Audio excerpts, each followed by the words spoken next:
And welcome to the Carr's Billington Proud to Farm podcast. Today coming to you from a very different setting. As much as we love the Herd Media Studios of Carlisle, we have decamped 150 miles south to Harper Adams University. So for those of you who don't know, Harper Adams is the Centre of Agricultural Excellence, and students can participate in courses on animal welfare, technology, food science, business and land management, and much, much, much more, which we're going to hear about shortly. We have two special guests. We've got David from Carr's Billington, who we did say we'd get you back again, didn't we? Sure did, and here I am, Lynn. Thanks for inviting me back. Thank you. And David's got a really close relationship with Kate Robinson here, who is the Ruminant Sector Manager. Hi, morning. And they've got a really close working relationship, and David's worked with Kate for a long time. So we were really excited to have been invited, Kate, so thank you very much. You're welcome. I think where we'll kind of start off with, if it's okay with you, is just tell us a little bit about your role here, and we'll move into the future farm, but what does your role here consist of? So as the ruminant manager, we've obviously got the dairy, so 400 cow pedigree Holstein dairy.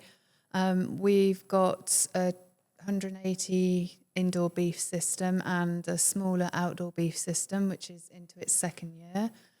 We've got 600 pedigree clean, I hope I pronounced that right to the Welsh viewers, pedigree sheep. So we've got the ewes plus lambs plus shearlings and ewe lambs. So at any time we could have up to 1,500 sheep grazing across the estate. And then we also have the young stock units. That's anything from a newborn calf up to a heifer that's pre-calving. We also rear our own beef as much as we can as space allows. So hence they then feed into the beef unit. And because of the teaching aspects, we do keep some teaching animals. So we've got a small teaching flock of sheep, because then it doesn't impact on the commercial flock at any time of the year. And those sheep are available throughout the year for students to use. And yeah, students are here to learn, to get practical experience. And then we go hand in hand with the research as well. So it's a 500 hectare working farm, teaching farm. And research. So it's very multi-skilled. So farm staff are not just farm staff, they are research staff, they're technicians first and foremost, and they also are teaching, lecturing staff as well. So they're incredibly skilled people that don't always realise how skilled that they actually are. And tell us a little bit about your team then. So who do you all have working for you? So I've got 12 full-time staff at the moment. We have got a couple of open vacancies, as I've talked about in some recent articles. You know, we do struggle to find and retain staff for all sorts of reasons, not always negative reasons. So on the team we've got Becky, Alice, who are deputy section managers for the dairy.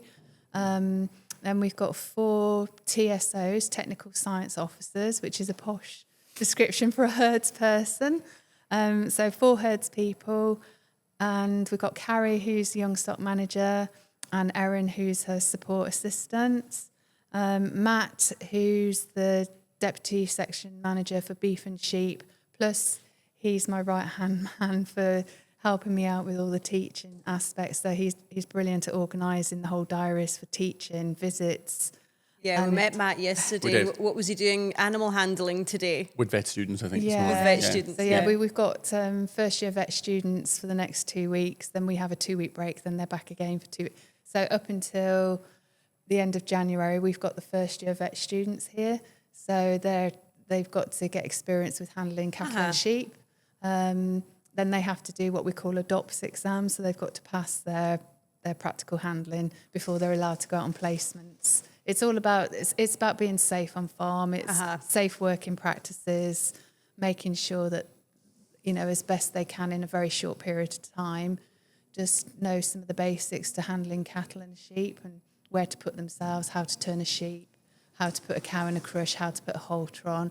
It's literally the start of their 5-year journey into becoming a vet, and it's really exciting for them. And it's one of our times of year that we're really busy, but it's also one that we get quite a lot from, because we've got all these new students that are super nervous. Some of them, it's their first time even putting a hand on a cow. Wow. So, you've got a big animal there, and we're here to just give them the confidence and the support to do that. And it's lovely then when you get to see them go away with that extra confidence that they've learnt a new skill. So it's all part of their journey. It's interesting, and just on that point, that a lot of them, some of the students that I've interacted with, and we've got a placement student working in our office at the moment from here, Sam, I'll give him a name check. And a lot of them have never come from a farming background, which is quite impressive. That there must be, that we must be doing a good job advertising agriculture as a career for, for various different professions. To attract people that are coming from completely out with the industry. Exactly. Exactly. So just coming back to your team there, because you've got quite a strong female-led team there. I haven't mentioned Tony, who's our long-time shepherd. So Tony's been here, I think, 16, 17 years. He actually came with the flock, so they were... He came with the flock. He literally came with the flock. So when the flock was purchased by the university, Tony was already managing them. So part of the deal. He came as the shepherd, and he's, I don't think Tony would mind me saying he's in his early 60s, and that whole wealth of knowledge and experience he's got, you just can't find that these days. He's a stockman through and through. He's fantastic. And you were saying about recruitment. How do you bring people up through the ranks here then? Because obviously, we want somebody in Tony's place, or nipping at Tony's heels wanting his job, don't we? Yeah, I mean, it's really difficult. We kind of have a mantra that we employ, or we are, actively involved in helping young people or people that are early career starters come in. We've got a really good training policy. We're really pro CPD. We try to get as much as we can for people to do. But it's always in the back of your mind that there's not always an opportunity to progress your career within a business, and we're very much that business. Unless somebody leaves or something drastic happens, there's going to be no opportunity for a younger person to come up through the ranks and get progression in their career. So we're very much of the opinion, train them right and let someone leave to progress their career and feel proud of that you've helped them on that ladder and on that journey throughout their career. I mean, it is incredibly sad when you've spent 2-3 years, invested time, not the money, but you've invested a personal contribution, and that person's leaving for the best reasons, the right reasons. Yeah. So, I just always think, we've helped them along. You can feel a little bit of pride on your part in their career. Yeah. But I think it's the way of the world, isn't it? If you get a good offer somewhere, people should be encouraged to take it. So, David, you obviously worked with Kate for a long time. What was your in here when you started working with Harper Adams? As a part-time student. Was it? Once upon, yes, not full-time. Obviously, my background. I grew up on a dairy farm in Cork, in Ireland, but I've worked all my career now over on this side of the Irish Sea, so that's about 18 years. But initially it was as the postgrad in ruminant nutrition then. So that was, I don't want to guess how many years ago it was, but it was some time ago. So that was, it was sort of like initial sort of interaction. It was before I think you'd started, I think. And then, probably going back a number of years then, I had the opportunity to come in and sort of, have a look about. Mm-hmm. And I think that was probably at a point when certainly the emergence of the future farm was being spoken about at that time, and what's the herd going to look like in 2030 and beyond as well. And probably at that point, there's a lot of things. The sustainability board is involved in nearly every conversation now. So I think it was trying to formulate a plan that would sort of deliver on those things, and for sure there's obviously there's a lot of interest in.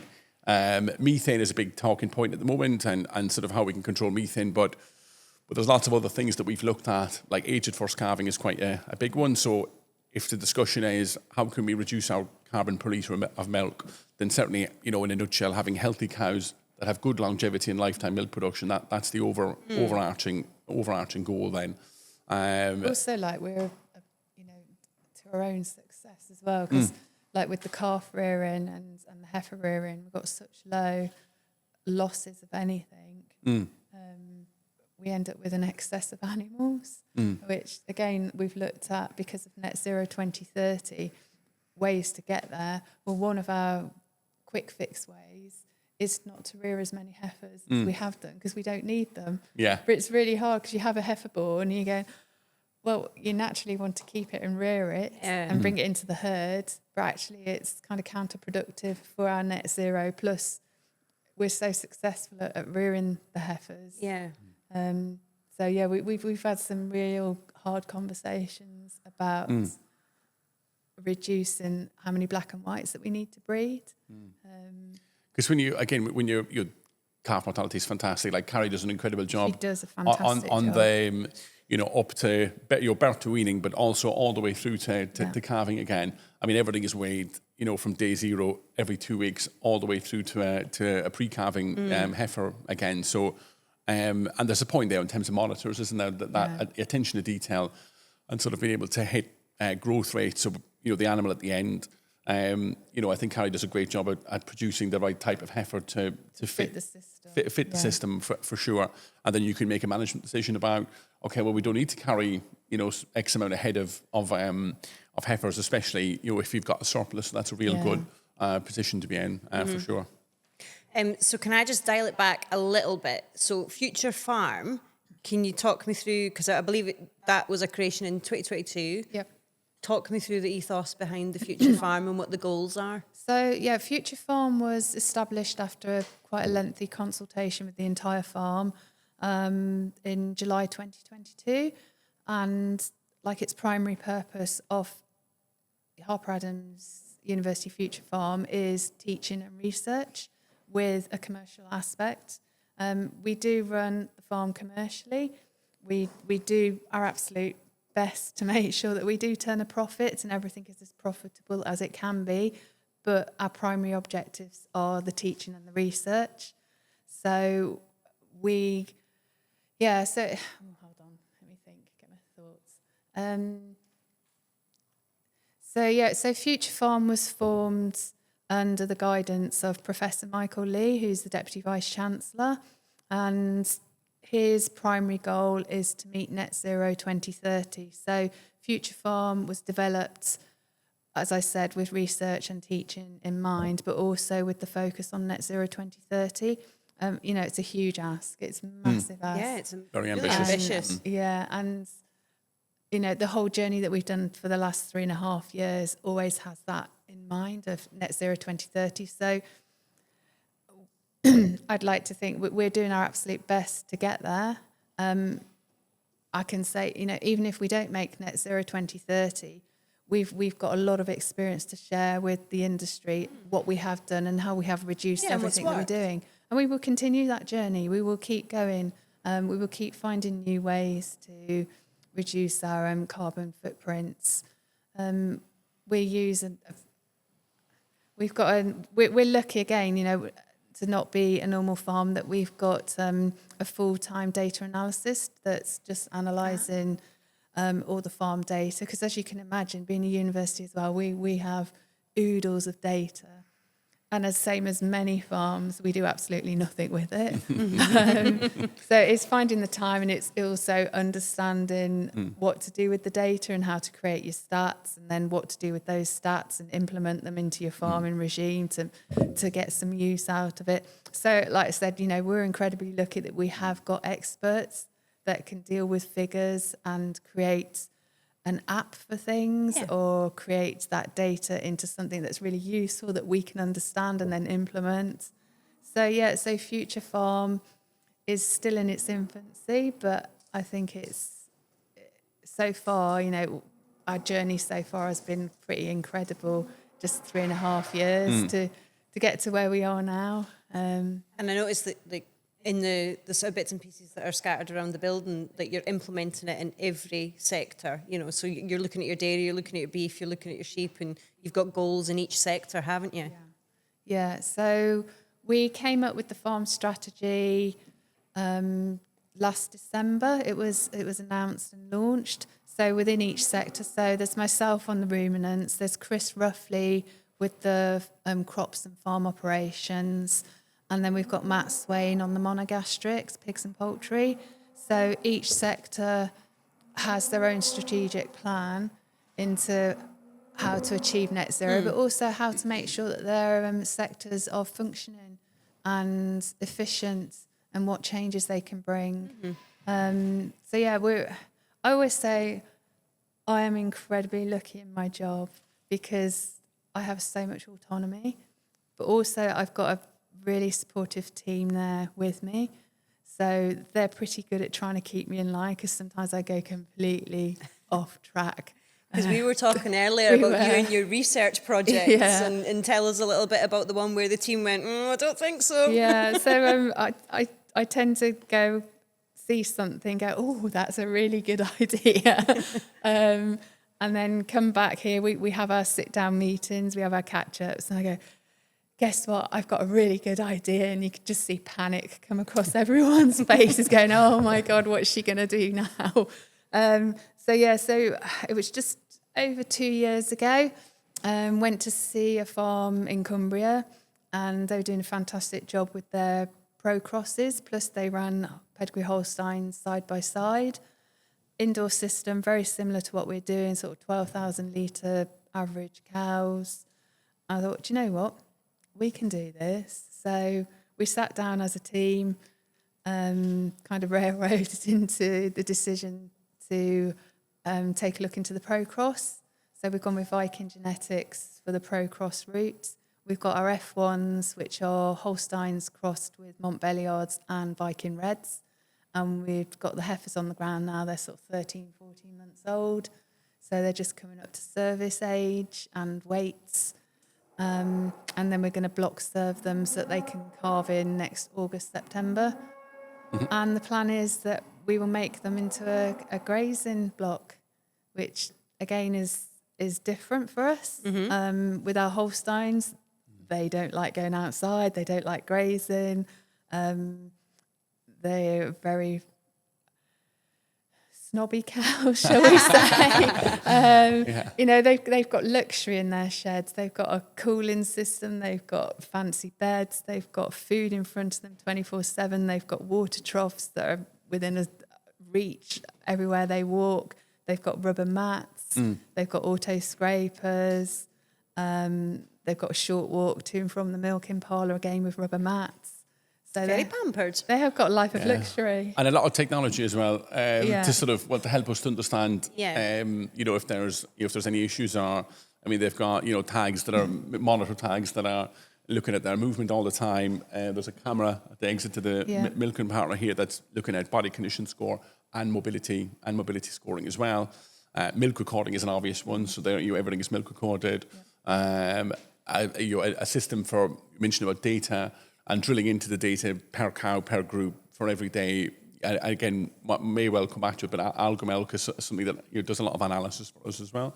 So, and the other thing, just you mentioned about them sort of like being able to try new things, and sometimes they work, but sometimes the thing that didn't work is almost as important as the thing that did work. Because I guess, you know, to me, a lot of the point of the research unit as well is to be able to demonstrate, obviously, best practice, but also to be able to let other farmers know if something hasn't worked for any reason. So those, you know, on the path to net zero are almost as important as well, you know. Right, so let's get on to the super exciting subject of the Gold Cup. Now, Kate, can you just talk me through how you guys got involved with that and how you apply and how that whole thing works? Yeah, so we were eligible last year and this year. So last year, NMR, who's our milk recorders, sent us the details through saying, well done, congratulations, you're eligible to enter. Again, team decisions, we do everything. Everyone has a say and input into what we do, how we do things. So team decision was like, yeah, okay, let's go for it, really tentatively. apprehensive, going, let's just put an application together and see what happens. Never imagining for 1 second we could get to where we actually got to. So what hoops have you got to jump through to get there then? I said the whole application is kind of as complicated and as comprehensive as you want to make it. There's a pro forma application form online. We sat down, we filled everything in, we sent it out to everyone. So David had a copy and put your bits in, working alongside Alice, one of the dairy managers. You work with Chris, who manages the crops and the rations, TMR side of things. Yeah, And it was a very lengthy document. It was. I think from mind, I think by the time we'd finished putting that much data in and making it really comprehensive, it was something like 15 pages by the time we finished. But like I said, you make the application as complex as you like. You can just stick to your farm facts and figures. You need to put your costings in. Obviously, all your milk data. Your vets can help you with any kind of vet meds, fertility. Put all that data in. I did put some photos in because sometimes it's nice just to have a visual bring it to life of what you're trying to put across. And it was a really good exercise, I think, as well, to actually sit down. And we were so comprehensive about the business, going, oh my goodness, we need to, we flagged this area up, we flagged that area up, going, these are areas that we need to work on as well, and we can improve over time in those areas.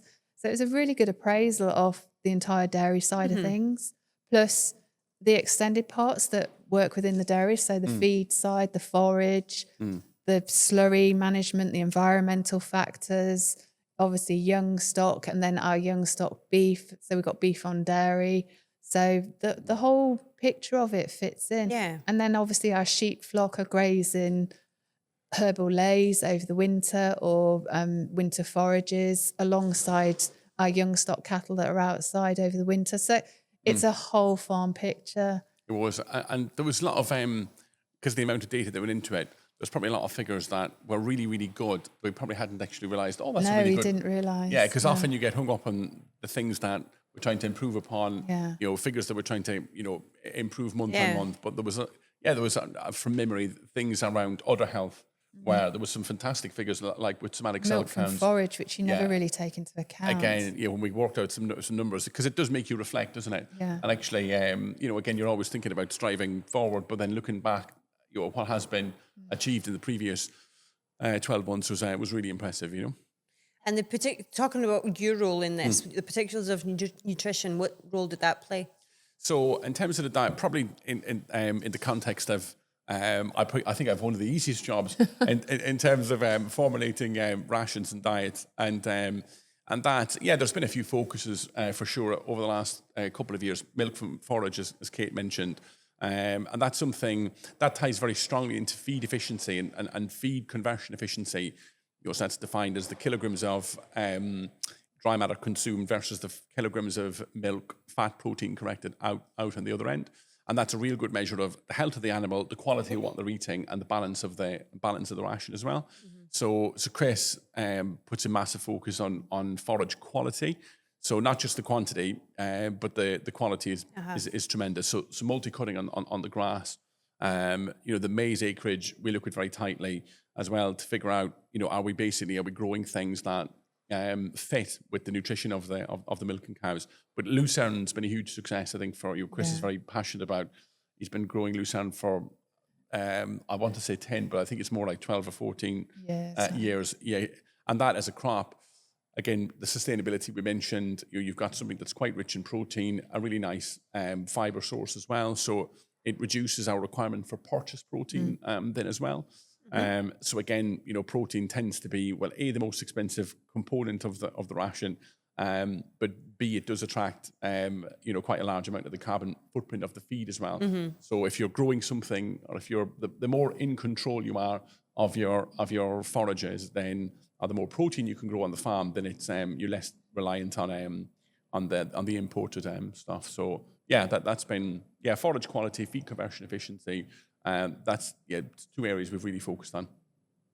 So you filled out your mammoth application form and then you send it away. Then what happens? Do they come round for a wander? Or So once the applications are submitted, there's a little bit of a waiting time then for finding out for who's shortlisted. I can't remember the time scale. So I received an email that was quite late at night, just saying, congratulations, Future Farm, you've been shortlisted for this year's Gold Cup Award.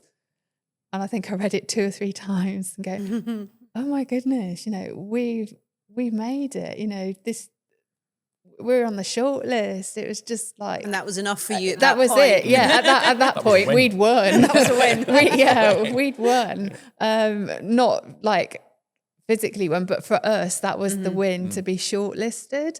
So yeah, going around sort of late at night, bearing in mind that everyone gets up at 3 o'clock in the morning, banging on doors, and shouting to people out their bedroom windows, like, we've been shortlisted, we've made it. So yeah, it was just, I think it was shock and excitement and a whole sense of pride for the whole team. Then sending out an email to everybody at night, and acknowledgements are coming back from like David and Dan, our vet, the rest of the team, and some of the senior staff here at university were like, oh, that's, fantastic news. Well done, everybody. And then we had, it was this time last year, so it was last October. It was October. Yeah, I think it was October. We had a judging day. So we had 4 judges come out. We had a really tight allocation of 2 hours. So again, it was back to planning with the team and David and Dan and everyone. Right, we've got 2 hours. We've got to make the most of this time and get as much as we can into it and get everyone involved. So it's like military precision going around the farm. Did they have criteria, or did you have to just create your own show and tell? It was all just left however the farm wished to showcase their farm. But we had a running theme, didn't we? We already had the People, Planet, Profit, like running through our application. And on judging day, we decided to keep to that theme. So yeah, everyone, obviously we've got the people as in the team, and we've got the planet with what we're doing with our feeds, our forages and net zero. And then the profit was the profits and the management, aspect, the production. It's the commercial side. The costings and sort of like, every cow has to pay its place. Earned its place. The same as, in that aspect, it's the same as any normal commercial farm. The figures have got the stack up. And then also take into account like our research and teaching work, which comes to the people, the planet and the profit. It's a whole mix of things, and explaining, even though we're a university, we, as a university, privately funded, and the farm, most definitely, we don't get handouts. We are not supported by the wider university just for the farm. We are a commercially running business. We are part of the university and part of the big university pot, but we are a business that has to prove our worth within the whole structure as well. So people do seem to think that institutional farms have a never-ending pot of money, whereas we're probably almost the opposite way, in that everything that we do requires a business case to ask for money to justify what we're spending it on. So yeah, when we had the judging day, it came. We did the day. We obviously impressed where we could, and then just a huge sigh of relief after it, because it was quite intense. It was, it was intense. So for my part, Chris and I, we did a display up in the silage pit, and we weighed all the diet portions out into almost like a dining table of what the cows eat in a day. So just to visualize what one ration portion looks like, but again, it emphasized the portion of forages. I think if you average out all the milking groups, 63% or nearly 65% of what the cows eat is what Chris and his team grows, and that's a fraction of the diet that we're always sort of challenging, pushing the boundaries a little bit, because we know that every kilogram that's grown here is really contributes towards the overall feed efficiency and the cost aspects as well. So that's really important. So it was we presented our case as best we could. I think. And top tip: finish with tea, coffee, and chocolate biscuits. Because after that, Certainly does no harm. the clock has stopped ticking That tipped then, the so you've balance. got time to just kind of relax and have an informal chat. Yeah, tea, biscuits, and cake. So what happened thereafter that the bombshell got dropped that you'd actually won? Oh my goodness. So yeah, at Dairy Tech. Dairy Tech. Stoneleigh. 6th or 7th of February. Yeah, first week of Feb. Yeah, so we tried to get as many of the team there as possible. Obviously, we've still got milk intake in place, so our casual relief staff kindly stepped in for that day. We all headed off to the Dairy Tech. I remember. So did you know before you went that you? Oh won? No. It was all announced Oh there. my goodness, Live no! announcement. It was. Scary. Yeah. I think we were all like quite hyped, but also secretly congratulated ourselves on being shortlisted because we thought that was the end of our journey. You know, there's no way that. There's 6. And they were fantastic farms, weren't they? Really good. You know, best of the best. They were really, really successful, competitive farms. So I honestly didn't think that a university farm would win the Gold Cup. It's the first time that a university farm has been shortlisted, let alone winning.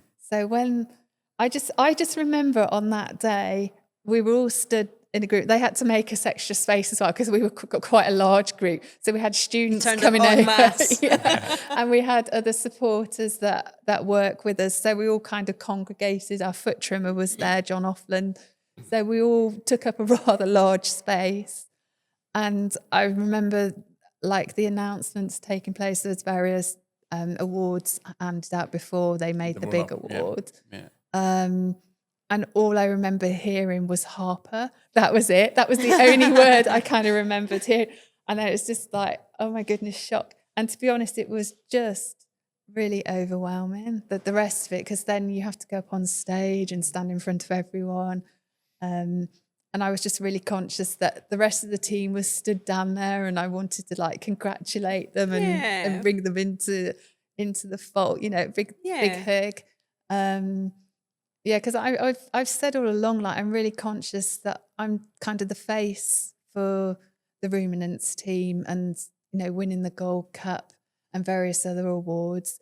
But to me, it's really important that it is a whole team effort. You know, there is everybody that is working out there doing the day-to-day every single day of the year. You know, they're working hard, milking 3 times a day, looking after beef, lambing, teaching students, doing the research, collecting data analysis. You know, there's a whole team of people. Yeah, it totally takes a tribe. And I'm really conscious to not take any credit away from them. In fact, you know, they need the credit for what they do. I'm just literally the face and the spokesperson for an incredible team of people. I think the team aspect, I think, was a real feature of the team approach, and you know, and that's, we do that every month. You know, in terms of sit downs and team meetings, everything is owned, isn't it? And sort of everyone's opinion is valued, which is really important to us here.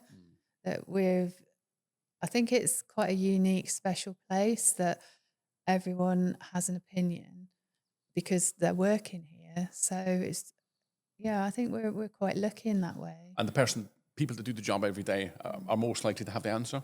Yeah. So that's often the case, especially if you can come in and say, well, the textbook says that we should be doing this. But then it's if you speak to the people that are, you know, they're feeding the calves or feeding the cows, or the answer's often the answer's in the team. We get that, don't we, during our sit-down meetings when you come up, well, let's do 12 diets for the cows. And Chris is sat there shaking his head going, we're not going to do that. There's a trade-off. This is what the textbook says. This is what the reality of what we can deliver. We're always trying to find the middle ground that keeps the cows in best stead. And then it's deliverable for the farm, for the staff as well. That we're not creating 23 hours of work out of 24 in a day. So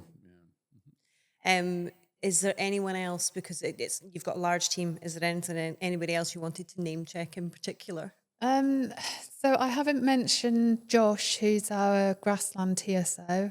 So Josh is really important to the team because he's out every week, usually every Wednesday, measuring grass. So he measures it throughout the winter as well. He puts it all into a spreadsheet. He's incredibly clever collecting the data and interpreting data. So he's important to the team to know where we're going to graze animals, where we're going to silage next, what we're going to put on the aftermaths. And he also implements a lot of the fencing and the grazing infrastructure. And then we have got new people that are starting on the beef and sheep unit. So we're looking forward to getting a full team again. And hopefully your winning ways are going to continue, because we believe that you're up for a Women in Agriculture award. We kind of made reference to your strong female-led team earlier on, and you're up for an award. Yeah, so we're shortlisted for the Women in Agriculture at the British Farming Awards, which is this Thursday evening. So again, it's been the first time that the team can come out together for a night out, because obviously we're on 3 times a day milking, so it's making sure the night's covered, and also the Friday morning. Oh yeah. I don't want people out celebrating. You want to enjoy yourself. Literally rock into the parlour in their evening attire, which we did when we were all younger, but I'm not quite sure I could do it now. Maybe a good idea for like a calendar photo shoot or something. Yeah, we have talked about doing a calendar, but we've even talked about doing a naked one. I used to do that, but yeah, I think we'll just put that one on hold. So that's on Thursday night. Whereabouts is that? So that's in Birmingham. Yeah, we're going for a night out. We're going to enjoy it. It's fantastic that the team has been acknowledged for their skills and being role models in the industry for other women and girls. I think that's really important for us. We are a strong female-led team. It's not been done by design.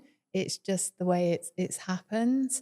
But I think strong, independent, skilled, and they're incredible women that work here. So it does naturally kind of attract younger women. Our female students always comment like how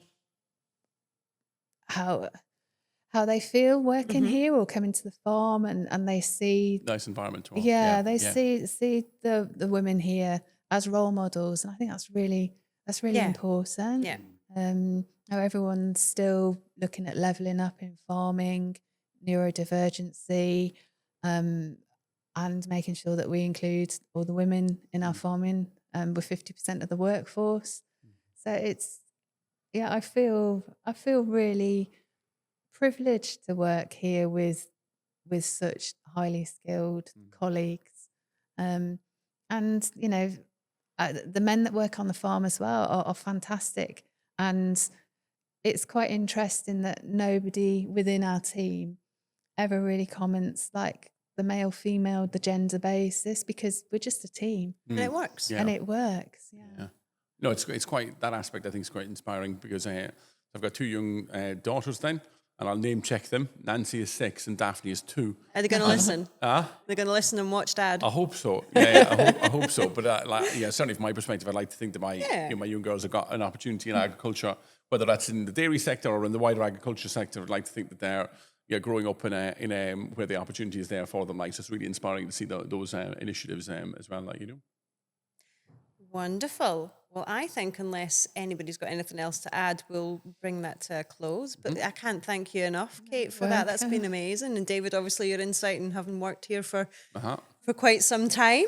Yeah, phenomenal. So that's us for another month. Thank you very much for listening, and thank you very much to Kate and the team here at Harper Adams University for inviting us along. We've had a great day, great insightful chat with both Kate and David. Can you please like, subscribe and share with your friends, and we'll be back with another episode next month.